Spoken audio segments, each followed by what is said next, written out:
திரு ஸ்ரீகாந்த் கணேஷ் எப்படி பார்க்குறீங்க? ஏன் இப்படி திரு அண்ணாமலை சொல்லணும்? அதற்கான தேவை அவசியம் எங்கிருந்து வந்தது? அதாவது தமிழக அரசியல் இதுகாரம் திராவிட பாரம்பரியத்துல இது மாதிரி தனிநபர் தாக்குதல்கள் மட்டுமே நடத்தி கொண்டு சித்தாந்தங்கள் பேசாமல், எதிர்கால திட்டங்கள் பேசாமல், ஒருத்தர் குத்தம் சொல்லிக் கொண்டே நடந்த அரசியலாகத்தான் இருக்கிறது. இப்பதான் அறிவார்ந்த பேசக்கூடிய ஆற்றல் மிக்க ஒரு தலைவர்கள்லாம் பாஜக மூலமா வெளி உலகத்துக்கு வந்துட்டு இருக்காங்க. அதனால இப்ப இவங்களுக்கு எல்லாம் என்னன்னா பெரிய எரிச்சல் என்னன்னா, நீங்க யோசிச்சு பாருங்க, எந்த கட்சியாக இருக்கட்டும், இந்தி கூட்டணியா இருக்கட்டும், அதிமுகவாகட்டும், யாரா இருக்கட்டும், எதிர்க்கும் அத்தனை பேரும் என்ன செய்யறாங்கன்னா கண்மூடித்தனமாக அண்ணாமலை அவர்களை நேரடியாக எதிர்க்கிறார்கள். ஒரு தனிநபர் தாக்குதல். அதாவது எடப்பாடி அவர்கள் இத்தனை நாள் பேசாம இருந்தார், இத்தனை நாள் 2ஆம் கட்ட தலைவர்கள் நேரடியாக கொச்சையாக தரம் தாழ்ந்து பேசிக்கிட்டு இருந்தாங்க அவரை பத்தி. ஆனா அவர் கூட ஒரு தர்க்கத்துக்கு வந்துட முடியுமா? யாராலாவது செய்ய முடியுமா? கண்டிப்பாக முடியாது. அவங்க எல்லாருக்குமே தெரியும், எடப்பாடியால் நிக்க முடியுமா ஒரே மேடையில அண்ணாமலை சந்திக்க முடியுமா? முடியாது. ஏன்னா அவருக்கு தெரிஞ்ச உலக ஞானம், விவரம், அரசியல் ஆழம் இதெல்லாம் இவங்களுக்கு தெரியும். இவங்களுக்கு தெரிஞ்சது கொச்சையான தனிநபர் தாக்குதல் நடத்துற அரசியல். அதுக்கு இத்தனை நாள் நாங்கள் பதில் சொல்லாமலே இருந்தோம், மௌனம் காத்துட்டே இருந்தோம். கூட்டணியில கதவு திறந்திருக்கு, ஜன்னல் திறந்திருக்கு, ஓட்டை இருக்கு, உடச்சல் இருக்குல்ல, இதெல்லாம் இவங்க கற்பனை. நாங்க என்ன சொல்றோம்னா, இதுவரைக்கும் இத்தனையோ பேட்டியில இருந்திருக்கோம். நான் எந்த தொலைக்காட்சியிலையும் எந்த பேட்டிலையும் நாங்களோ எங்களை சேர்ந்த பாஜகவோட உறுப்பினர்களோ யாராவது மதிச்சு அதிமுக பதில் சொல்லியிருக்கோமா? கூட்டணி பத்தி பேசவே இல்லை. நாங்க யாருமே பேசினது இல்லை, எப்பவும் பேசினது இல்லை. பேசவே இல்லையா? இந்த கூட்டணி சமீபத்துல இல்ல, உங்களுக்கு தெரியும் ஸ்ரீகாந்த் ஒரு செய்தித்தாள்ல அமித்ஷாவுடைய பேட்டி வந்தது, உங்களுக்கும் தெரியும். கூட்டணி கதவு திறந்திருக்கிறது. அவ்வளவுதான். என்னுடைய மதிப்புக்குரிய காந்தராஜ் அங்கிள் இந்த மாதிரி பேசுறத நான் சொல்றதுக்கு உரிமை உள்ளவர், என் உறவினர், நெருங்கிய உறவினர். அதனால நான் அவரை இந்த நேரத்தில் நான் சொல்றத முழுமையா கேளுங்க. நாங்க என்ன சொல்றோம்னா, ரொம்ப நல்லா யோசிச்சு பாருங்க. இத நான் பேசுறது யதார்த்தம். எங்க மாநில தலைவர் மிகவும் மிகவும் நேர்மையாக நேரடியாக எதிர்த்து கொண்டே இருந்தார். தெளிவா நல்லா நீங்க பத்திரிகையாளர் கவனிச்சிருக்கீங்க, மத்திய தலைமைக்கு சேரணும்ங்கிற ஒரு எண்ணம் இருந்தது. இது எங்களுக்குள்ளதான் ஒரு முடிவு. எந்த அளவு உறுதியா இருந்தாருன்னா எங்க மத்திய தலைமையே கன்வின்ஸ் பண்ணிருக்காரு வேண்டான்னு. யோசிச்சு பாருங்க, இதுதான் உண்மை, இதுதான் நிரந்தரம். ஏன்னா இவங்க எப்படியாவது அண்ணாமலைய மத்திய தலைமை சரி கட்டும் தான் இவங்க அமைதியா இருந்தாங்க. புரியுதா? இவரை மாத்திருவாங்கன்னு நினைச்சிட்டு இருந்தாங்க. அதெல்லாம் நடக்கல, சொல்லிக்கிட்டே இருந்தாங்க, அவருக்கு நேரம் குறிச்சிட்டு இருந்தாங்க. இன்னைக்கு இவர் எதிர்த்து அடிக்க ஆரம்பிச்சோட எங்களுக்கு வலிக்க ஆரம்பிச்சிருச்சு. சரி, எதுக்கு அடிக்கணும் நான் கேட்கிறேன் திரு ஸ்ரீகாந்த். ஒண்ணு இல்ல, என்ன இருந்தாலும் அவங்க வேற கட்சி, அவங்க கட்சிக்கு யாரு வேணா தலைமையா இருந்துட்டு போறாங்க, என்னவோ பண்ணிட்டு போறாங்க. அத பத்தி அண்ணாமலைக்கு என்ன கவலை? அது பத்தி இன்னொரு கட்சிக்காரருக்கு என்ன கவலை? நான் வேற கட்சி தானே. இது பாஜகவை எப்படி அவங்க தலைமையை விமர்சிக்கலாம்? இல்ல, விமர்சனம் வேற இல்ல ஸ்ரீகாந்த் கணேஷ். இல்ல, உங்களுக்கு தெரியும் ஒண்ணு இல்ல, இப்ப அதிமுக தோற்க வேண்டும், அதிமுகவுக்கு மக்கள் செல்வாக்கு இல்ல, அதிமுகவுக்கு வாக்களிக்காதீங்கன்னு சொல்றது வேற. தேர்தலுக்கு பிறகு அதிமுகவே இருக்காது, அந்த தலைமை இருக்காதுங்கிறது வேற. இது ரெண்டுக்கும் வேறுபாடு இருக்கு. இப்ப உங்க கட்சியை பார்த்து அதிமுக செய்தி தொடர்பாளர்கள் தோத்துரும், மக்கள் செல்வாக்கு இல்லங்கிறது வேற. தேர்தல் முடிஞ்சா அண்ணாமலையை மாத்திடுவாங்க, இல்ல இங்க வேற யாராவது தலைவர் வந்துருவாங்கன்னு சொன்னா அது தவறு. அது உள்விவகாரத்துல தலையிடுற மாதிரி கிடையாதா? அதுக்கு எதுக்கு இந்த வேலை? அதிமுகவின் அடுத்த கட்ட தலைவர்கள் ஜெயக்குமார் ஆகட்டும், மற்ற ஒருத்தர் இந்த தர்மாபுரி விஞ்ஞானி ஆகட்டும், நிறைய பேர் எல்லாரும் நேரடியாக உரிமையில கீழ்த்தரமாக தாக்குதல் நடத்தினாங்களா இல்லையா? அப்படி இருக்கிறப்ப அதுக்கு நேரடியா இப்பதான் எங்க தலைவர் பதில் எதிர்வினை ஆற்ற தொடங்கி இருக்கிறார். அவர் சொன்னதுல மிக முக்கியமாக நான் சொல்லணும்னு நினைக்கிறது என்னன்னா, எப்ப அண்ணாமலை அவர்களுடைய வளர்ச்சி அவங்கள பாதிக்கும், அவங்க கட்சி வளர்ச்சியை பாதிக்கும்னு அவங்களுக்கு தெரிஞ்சதோ. இப்ப தமிழ்மணி சொல்றாரு, இத்தனை நாள் நாங்க கஷ்டப்பட்டோம், காப்பாத்தணும். 2 விஷயத்துக்கு பதில் நினைக்கிறேன். அவரோட காப்பாத்தணும். இத்தனை நாள் அவங்க போராட்டம் அவங்க கட்சியிலே தலைவர் யாருங்கிறத முடிவு செய்ய முடியாம போராடிட்டு இருந்தாங்க. மக்கள் குழப்பத்தில் இருந்தாங்க. இன்னைக்கு கூட எடப்பாடி நிக்கிறாருன்னா ரெட்டை இலைனாலும் நிக்கிறார். அவர் கட்சி தலைவர் யாரும் ஏத்துக்கல. இதுல வரப்போற வெற்றி தோல்விதான் அவர் கூட யார், இதான் எங்க தலைவர் சொல்றாரு.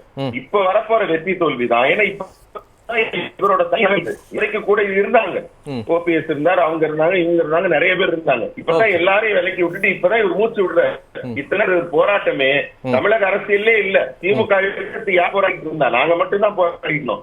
2வது விஷயம், தமிழ்மணி அவர்கள் நல்ல ஹைஃபீல் ஒரு விஷயம் சொன்னாரு, தலைவரை கொஞ்சம் தனிப்பட்ட முறையில சாப்பிட்டு கண்ணடிக்கா, எங்க அம்மா உங்க அம்மா, எங்க அப்பா, என் பொண்டாட்டி உன் பொண்டாட்டினர். இதெல்லாம் தான் அவங்களுடைய சராதரம் தெரியுது. நான் சொல்றேன், எங்க தலைவர் பேசினாருங்க, கண்டிப்பா பேசினாரு. கன்னட நாடு என்ன வெளியில இருக்கு? அமெரிக்கால இருக்குது. இதுதான் இவங்க பிரச்சனையே. ஆங்கிலத்தை ஏற்றுக்கொள்வார்கள், ஆங்கிலம் வருக வருக. ஏன்னா நம்ம எவன் அடக்கி ஆட அடிமைப்படுத்தினானோ அவனோட மொழி ஓகே, ஆனா பக்கத்துல இருக்க கன்னடம் இவங்களுக்கு எல்லாம் கசக்குது. இல்ல அவர் என்ன கேக்குறாரு, பெருமை மிகு கன்னடன்னு சொல்றாரு எடப்பாடி பழனிசாமி, அந்த மாதிரி எங்கேயா சொல்லிட்டு மாத்தி பேசி இருக்கிறாரான்னு கேக்குறாரு. சாகிற வரை கன்னடவனாக இருப்பேன். இல்ல இல்ல தமிழர்களை பிடிக்காதுன்னாரு. தமிழர்களை பிடிக்காதுன்னாரு. அந்த வார்த்தை இருக்கா இல்ல? நான் காட்டுட்டுமா சார்? உங்களுக்கு அந்த சந்தேகத்தை காட்டுட்டுமா சார்? 3 ஒண்ணா வருது சார். காட்டுட்டுமா? எங்க செல்போன்ல இருக்கு. அவர் பேசிட்டு இருக்காரு. எங்கிட்டயும் அந்த வீடியோ இருக்குங்க, எங்கிட்டயும் அந்த வீடியோ இருக்கு. அவர் தமிழரை பிடிக்காது, தமிழன் நல்லவன் இல்லங்கிறதெல்லாம் உங்க கற்பனை. ஓகே, புரியுதுங்களா? அவர் தெளிவா சொன்னாரு, நான் ஒரு பெருமை மிகு கன்னைக்காக உங்க முன்னாடி நிக்கிறது. ஏன்னா அவர் போலீஸ்காரு, மக்கள் நம்பிக்கையை பெற வேண்டும். காவலன் உங்கள் நண்பன். அதாவது எந்த வேலையை எடுத்தாலும் சின்சியரா செய்யறாரு. அந்த நேரத்தில் அந்த மக்கள் நம்பிக்கை பெறுவதற்கு அவர் மிகச்சரியாக வேலை பார்த்திருக்காருன்னு பாராட்டணும் நீங்க. இப்ப அவர் தமிழ்நாட்டுல நிக்கிறார், தமிழ் மக்கள் முன்னிலையில் நிக்கிறார். அப்ப அவர் வந்து பிறப்பால தமிழர், நம்ம ஊரை சேர்ந்தவர் உங்க எல்லாருக்கும் தெரியும். அதனால இன்னும் சொல்ல போனா அப்படி பார்த்து 4 கால்ல நடந்து போய் டேபிள் கடியில உண்டு போய் சின்னமா கால் வார்த்தாரு. இல்ல எதுக்கு இதெல்லாம் திரு ஸ்ரீகாந்த்? இல்ல இல்ல யாரா இருந்தாலும் சொல்றேன். நடந்தாங்க. சரி, ஓகே ஓகே, அதை விட்டுருங்க. நம்பிக்கை துரோகத்துக்கு இன்னொரு உதாரணம், இத்தனை ஆண்டு காலம் ஆட்சியை காப்பாற்றிட்டு இருந்ததே பாஜக தான். அப்படி இருக்கிற அவர் யாருக்கு உண்மையா இருந்திருக்காரு? நீங்க ஏங்க காப்பாத்தணும்? உங்களுக்கே அந்த அவசியம்? பாஜக எதுக்கு அதிமுக ஆட்சியை காப்பாத்தணும்? அதுவே தப்பு தானே. எங்க தலைமையை விமர்சிக்க எந்த தகுதியும் இல்ல. ரைட், எங்க தலைமையை விமர்சிக்க எந்த தகுதியும் இல்ல. சரி, தொடர்ந்து பேசலாம். இந்தியாவுல தேர்தல் நடக்கும் போதெல்லாம் பாகிஸ்தான் மேல பழிய போட்டு பேசுவாங்க. அவங்களுக்கு அது ஒரு வழக்கம். ஓகே சரி, ஓகே, வர வர வர வர பாகிஸ்தான் போ சொல்லுங்க. அப்படியே என்னங்க உடனே கானகத்தை விட கொடுங்கோல் மன்னன் ஆட்சி செய்யற நாட்டை விட ஸ்ரீகாந்த் அவரை விமர்சிங்க. ஏன் பாகிஸ்தானுக்கு போன்னு சொல்றீங்க? அப்படி சொல்லக்கூடாதுல நம்ம. அவர் கரெக்டா சொல்றாரு. இந்த நாட்டுல இருக்கிறதோட அவரே ஒத்துக்கிறாரு, அவரே ஏத்துக்கிறாரு. இந்த நாட்டை விட பாகிஸ்தான் நல்லா இருக்கு, அங்க போன்னு அவரே சொல்றாரு. தேங்க்யூ ஸ்ரீகாந்த், ரொம்ப நன்றி. பாகிஸ்தான் நம்ம நாட்டை விட நல்லா இருக்கு, நீங்களே ஏத்துக்கிட்டீங்க. ரொம்ப நன்றி. உங்க ஆட்சியினுடைய அவலத்தை நீங்களே சொல்லிட்டீங்க. ரொம்ப தேங்க்ஸ். உங்களுடைய ஆட்சிக்கான விமர்சனத்தை நீங்களே சொல்லிட்டீங்க. பாகிஸ்தான் இதை விட நல்லா போங்கன்னு சொல்லிட்டீங்க. ரொம்ப தேங்க்ஸ். வந்து மிஷின நோட்டி வச்சு பெற்றாங்களா? இது என்ன பேசு? பாரதி வச்சு கேள்விக்குறி. திமுக ஜெயிச்சா பரவாயில்ல, ஜெயிக்கிறாங்க. அப்படிதான். ஆமா, இப்ப நீங்க பேசுறது பொய்யா பேசுறீங்க, நாங்களும் அப்படிதான் பேசுவோம். நாங்க ஜன்னலை திறந்து வச்ச மாதிரி கேட்டீங்களா? விட்டார உங்களுக்கு பதில் சொல்லுங்க. பேசலையா நீங்க? ஓகே ஸ்ரீகாந்த் சொல்லுங்க சொல்லுங்க சொல்லுங்க. தோல்வி பயம் வந்து போச்சு. கண்டிப்பா தோல்வி. தேர்தல் ஆணையத்தோட கூட்டணி வச்சிருக்கீங்களா? தோல்வி பயம் வராம என்ன பண்ணும்? தேர்தல் ஆணையத்தோட கூட்டணி வச்சுக்கிட்டு இருக்கீங்களா? பயம் வராம என்ன பண்ணும்? சாதாரண கூட்டணியா? இந்தியாவுடைய பணக்கார கோடீஸ்வரர்களான ஏஜி சண்முகம், ஒரு நிமிஷம் அவர் முடிக்கட்டும். அவர் எங்க என்ன பேச விட்டாரா? அதனால நான் பேச விட்டு படிக்கப்படி அவர் எங்களை பேச விடாம தேடுறதுக்கு நானும் அப்படிதான் பேசுறேன். கேட்க விடாம பண்றதுதான வேலை. இல்லங்க அவரு மறைமுக கூட்டணின்னு இவரு சொல்ற ஒண்ணு இல்ல. டாக்டர் காந்தராஜ் ஆணையத்தை சொல்லலங்க. இருங்க வர அதிமுகவும் பாஜகவும் மறைமுக கூட்டணி, ஸ்டாலின் நேரடி கூட்டணி. கள்ள கூட்டணி சொல்றது தப்பு. சரி, கூட்டணியில தான் இருக்கிறாங்க, நாடகம் நடத்திட்டு இருக்காங்க. ஓகே, அதுக்கு பதில் சொல்லுங்க. நாடகம் நடத்தி சொல்லுங்க ஸ்ரீகாந்த். இல்ல அதிமுக கூட்டணியில இருக்கிறோம்னு அவர் சொல்றாரு. ஆமா, மறைமுக கூட்டணி. மறைமுக இல்ல. சரி, ஓகே, நேரடின்னு சொல்லி அவர் சொல்லட்டுங்க. ஓகே, அதாவது இவ்வளவு நடந்த பிறகும் இவங்க எல்லாம் இவ்வளவு பயப்படுறாங்கன்னா, இந்த திமுக சார்புள்ளவங்க பயப்படுறாங்கன்னா, இதுக்கு நாங்க வந்து ஒரு விளக்கமும் சொல்ல முடியாது. என்னன்னா அந்த பயத்திலையும் தோல்வி பதட்டத்திலையும் அவங்க பண்ற கற்பனை. எப்ப டிஎம்கே ஃபைல்ஸ் ரிசீவ் பண்ணாரோ அப்ப செய்தியாளர் கேட்டாரு, திமுக மட்டும் தான் ஊழல் பண்ணிச்சு, அப்ப அதிமுகவும் பண்ணிருக்குன்னு அதே மேடையில பேசினார். ஊழல்களையும் அந்த ஃபைல்ஸ் வரலையே, ஏடிஎம்கே ஃபைல்ஸ் வரலையே. நீங்களே தான் சொல்றீங்க. ஃபைல் வந்துதா? ஃபைல் வந்துதா? ஃபைல் வந்துதா? சரி, எனக்கு ஒரே ஒரு டவுட் தான் ஸ்ரீகாந்த். ஒண்ணு இல்ல, ஒரே ஒரு டவுட் இல்ல ஸ்ரீகாந்த். பிரதமர் தமிழ்நாட்டுக்கு வர்றாரு, பொதுக்கூட்ட பரப்புரையில கடுமையா திமுகவை விமர்சித்து பேசுறாரு. நீங்க தான் மொழிபெயர்க்கிறீங்க, பாக்குறோம். ஆனா உங்களுக்கு மற்றொரு போட்டியாளரா தமிழ்நாட்டு களத்துல அதிமுக இருக்குது இல்ல, அதை அங்கீகரிக்கிறீங்கல்ல. ஏன் ஒரு வார்த்தை கூட பிரதமர் நரேந்திர மோடி அதிமுக குறித்து விமர்சனமே பண்றது இல்ல? என்ன காரணம்?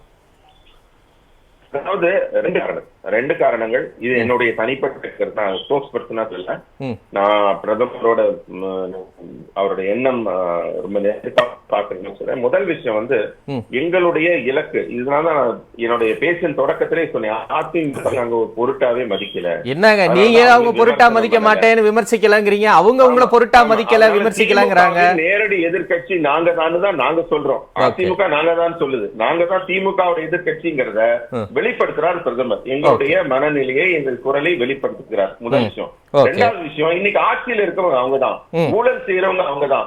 அதனால இன்னைக்கு போதைப் பொருள் கடத்தல் சம்பந்தமா 2000 கோடி ரூபாய் பண்ணாருன்னு அவங்களுடைய நபர் தான் போய் மாற்றுறாரு. இன்னைக்கு ஆளும் கட்சியா இருக்கவங்க தான் விமர்சிக்கப்பட வேண்டும். அதுதான் மிக முக்கியமான 2 காரணங்கள். அதனால வரக்கூடிய காலகட்டத்துல திராவிடத்துக்கு மாற்று வேணும்னு மக்கள் நினைக்க ஆரம்பிச்சிட்டாங்க.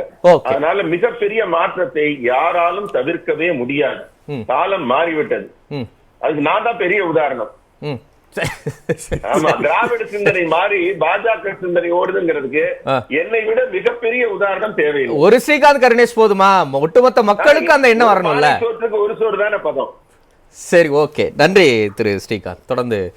தொடர்ந்து நெற்றிக்கண் விவாத நிகழ்ச்சியின் தலைப்பை நேயர்கள் முன்பாக வைத்திருந்தோம். இணையத்தில் அவர்கள் அளித்த அந்த பதில்களையும் தற்போது நாம் பார்க்கலாம்.